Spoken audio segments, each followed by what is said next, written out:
இருக்கிறேன். இவர் பரிசுத்த ஆவியினால் கர்ப்பமாய் உற்பவித்து கன்னிமரியாடமிருந்து பிறந்தார். போஞ்சு பிலாத்தின் அதிகாரத்தில் பாடுபட்டு சிலுவையில் அறையுண்டு மரித்தடக்கம் செய்யப்பட்டார். பாதாளத்தில் இறங்கி 3ஆம் நாள் மரித்தோரிடமிருந்து உயிர்த்தெழுந்தார். பரலோகத்துக்கு எழுந்தருளிய எல்லாம் வல்ல பிதாவாகிய சர்வேஸ்வரனுடைய வலது பக்கத்தில் வீற்றிருக்கிறார். அவ்விடத்தில் இருந்து ஜீவியரையும் மரித்தவரையும் நடத்திருக்க வருவார். பரிசுத்த ஆவி விசுவாசிக்கிறேன். பரிசுத்த கத்தோலிக்க திருச்சபையை விசுவாசிக்கிறேன். அச்சிஷ்டவர்களுடைய சமூக பிரயோஜனத்தை விசுவாசிக்கிறேன். பாவ பொருத்தலை விசுவாசிக்கிறேன். சரீர உத்தானத்தை விசுவாசிக்கிறேன். நித்திய ஜீவத்தை விசுவாசிக்கிறேன். ஆமென். பரலோகத்தில் இருக்கிற எங்கள் பிதாவே, உம்முடைய நாமம் அர்ச்சிக்கப்படுவதாக.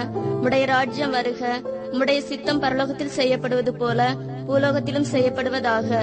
எங்கள் அனுதின உணவை எங்களுக்கு இன்று அளித்தருளும். எங்களுக்கு தீமை செய்தவர்களை நாங்கள் பொறுப்பது போல எங்கள் பாவங்களை பொறுத்தருளும். எங்களை சோதனையில் விழவிடாதேயும்,